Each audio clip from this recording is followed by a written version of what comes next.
안녕하세요. 법무법인 지원 학교폭력 전담팀, 저는 김다희 변호사. 장건수 변호사입니다. 네, 반갑습니다.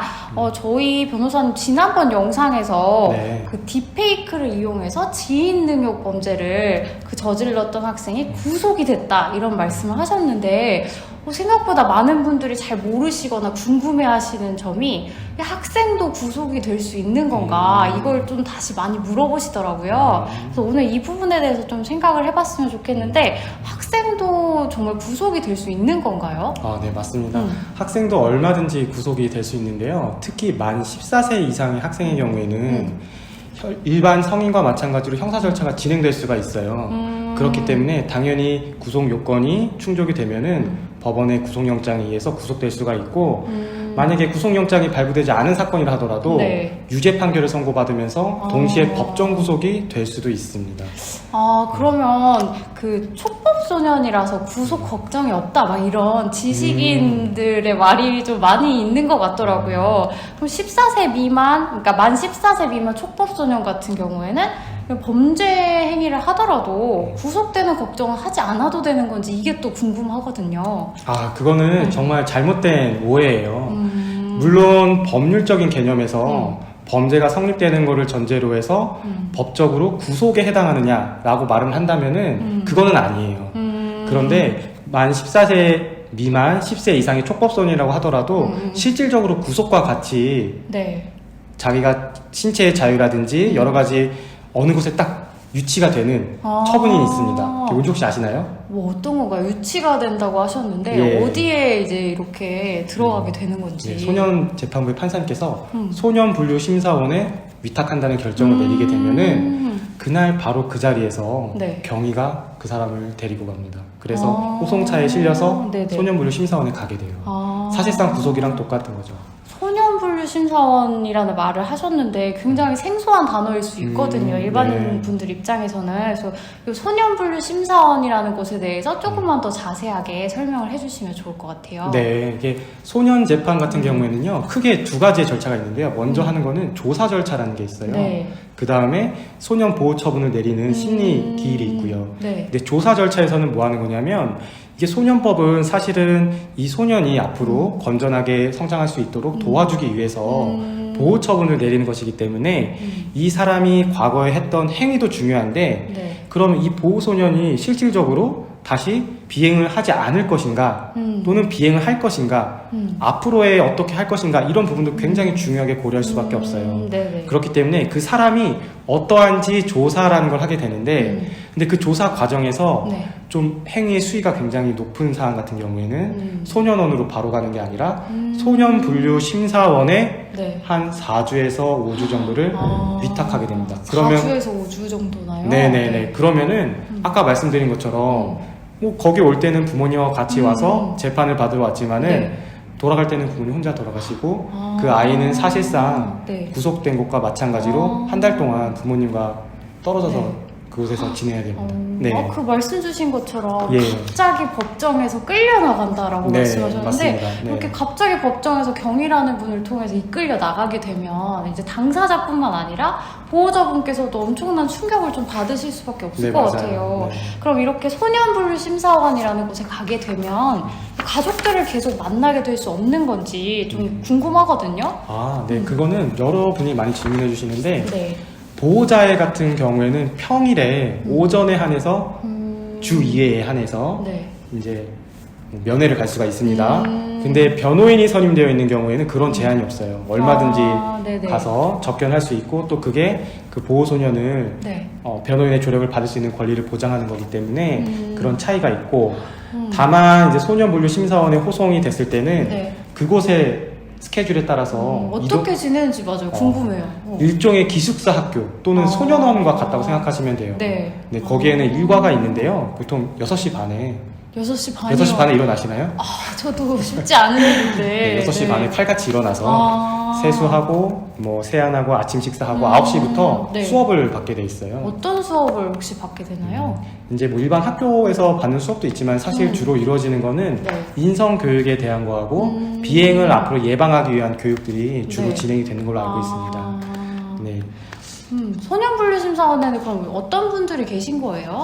네, 이거 정말 네. 중요한 질문인데요. 이 소년분류 심사원은 그냥 마치 캠프처럼 갔다 오면 되는 게 아니에요. 네. 거기에는 소년분류 심사원이라는 평가자가 있습니다. 분류심사관. 네네네. 네. 아까 제가 조사를 한다 그랬잖아요. 네. 그 조사를 소년분류 심사원에 위탁을 했으니까 소년분류 심사원에서 조사를 하는 사람이 있는데 그게 바로 소년분류 심사원입니다. 그게 바로 분류심사관이라고 하는 분인데요. 네네. 그분이 그 학생이 정말 앞으로 비행을 다시 하지 않을 것인지, 여기서 생활을 얼마나 잘하고 있는지, 자신의 행동을 반성하고 있는지 여러 가지를 고려해서 보고서를 써요. 보고서요? 네. 근데 그 보고서가 왜 중요하냐면 네. 소년부 판사님께 그대로 전달이 됩니다. 어떻게 생활을 했는지 이런 부분에 대한 의견이 그대로 전달이 맞습니다. 되는 거군요. 소년부 판사님은 그날 잠깐 보는 건데 네. 조사관은 그 친구를 거의 한 달 동안 봤잖아요. 그러네요. 그러면은 소년부 판사님은 그 서류를 매우 중요하게 고려해서 소년보호 처분을 내릴 수밖에 없는 거예요. 네. 그러면 이 분류심사 보고서가 어떻게 작성됐냐 이런 거에 따라서 내려질 수 있는 보호 처분도 얼마든지 달라질 수 있다 뭐 이런 말씀으로 이해하면 될까요? 정확하게 이해하셨어요. 이 보호 처분이 어떻게 나오는지는 네. 과거에 했던 행위도 중요하지만 이 애가 앞으로 다시는 비행을 하지 않을 건지 이것도 굉장히 동등하게 중요하게 바라보는데요. 네. 여기 조사 보고서가 어떻게 되어 있는지 여하에 따라서 처분의 내용은 얼마든지 달라질 수 있습니다. 사실은 이것도 일종의 변호인의 조력을 받아서 네. 그 조사 보고서에 유리한 내용이 기재가 되게끔 하는 것이 좀 중요해요. 그런 쪽에 네. 있어서도 조력을 받을 수 있는 내용이 있는 거군요. 네, 그러니까 많이 모르실 것 같아요. 맞아요. 그런 것조차 모르고 그냥 불만을 기다리는 까쳐서 거구나. 사실 애들이 네. 처음에 소년분류 심사원에 갔을 때는 되게 불만이 가득해요. 나도 억울한 점이 있는데 사실은 걔가 애들 진짜 많이 하는 말 뭐냐면은 걔가 그럴만해서 그랬어요 라는 말을 자주 해요. 자기도 억울하다는 거죠. 그쵸. 근데 그런 마음가짐으로 계속 생활을 한다 그러면은 보고서에 좋은 네. 점이 기재되지는 않을 수 그렇죠. 있겠네요. 거기- 불만스럽고 이렇게 맞습니다. 반항적인 모습이 나올 수밖에 없으니까.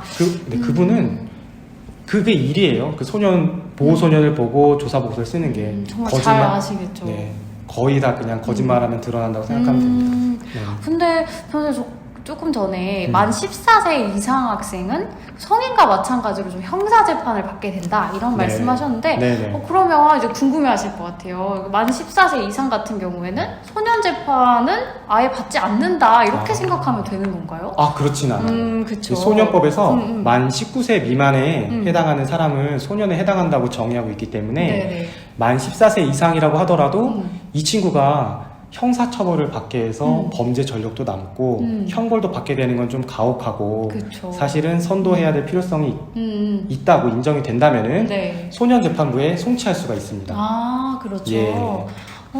그러면 어쨌든 만 14세 이상이라도 소년 재판을 받는 것이 가능하기 때문에 네, 그렇게 맞아요. 될 수 있도록 좀 변호를 받거나 조력을 받는 그렇죠, 것이 굉장히 그렇죠. 필요하겠네요. 그렇죠. 이게 온전히 네. 소년 재판에 보낼 건지 형사 재판에 보낼 건지 이거는 그 사건을 담당하는 수사관 또는 검사 또는 법원에서 결정하는 문제이기 때문에 네. 그걸 어떠한 의견을 제시하고 어떠한 변호 활동을 하는지 여하에 따라서 얼마든지 결론이 달라지는 거예요.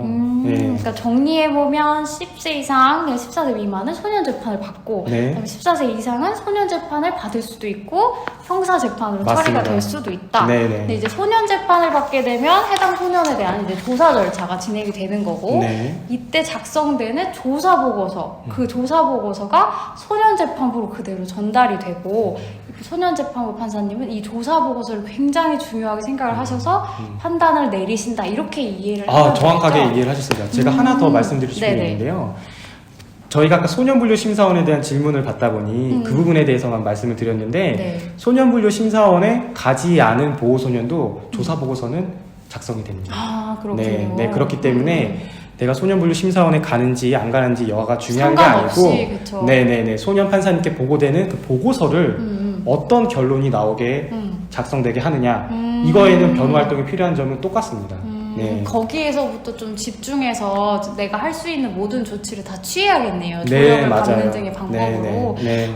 뭐 그러면은 어쨌든 지금 뭐 저희 얘기 나눈 걸 정리해 보면 촉법소년도 실질적으로는 이 소년분류심사원이라는 곳에 호송이 돼서 마치 구속된 것과 같은 상태에서 조사를 받을 수도 맞습니다. 있고 네. 만 14세 이상의 소년인 경우에는 성인과 똑같이 실제 구속도 이제 될 수 있는 것이니까 꼭 이 학생에 관련된 사건이라고 해서 저희가 막 단순한 보호 처분만을 기대하거나 아예 대응을 안일하게 생각하고 하지 않는 것은 좀 해서는 안 될 얘기인 것 맞습니다. 같네요. 네. 저희 살펴봤던 것처럼 딥페이크라든지 막 좀 심각한 성상황 같은 경우에는 그 성질에 따라서 당연히 이렇게 신체 자유를 제한받을 수 있는 구속과 같은 상황에 처할 수 있는 범죄라는 생각이 좀 들어요. 그래서 이런 사안들 같은 경우에는 좀 변호인의 조력을 받아서 처음부터 진행을 하시는 것이 구속이라든지 소년분류심사원이라든지 이런 절차에서 있어서도 좀 유리하게 진행될 수 있는 부분들이 있을 것 같다 말씀을 드리고, 뭐 관련해서 좀 어려운 부분이 설명 들으셨어도 많이 있으실 것 같아요. 네. 이제 그런 분들을 이제 상담이 필요하시면 저희 뭐 학교로팀 블로그라든지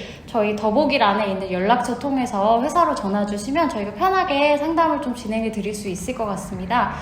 변호사님, 그럼 오늘 좋은 말씀 많이 해주셨는데 영상은 여기서 이만 마무리할까요? 네, 다음에 또 좋은 영상으로 네. 다시 한번 찾아뵙도록 하겠습니다. 저희 다음에도 학교 관련 또 소년 관련 여러 가지 정보들로 제공을 좀 드릴 수 있는 영상 찍어볼 테니까요. 많이 기대해 주시고요. 오늘 영상은 여기서 마치겠습니다. 감사합니다. 감사합니다. 네.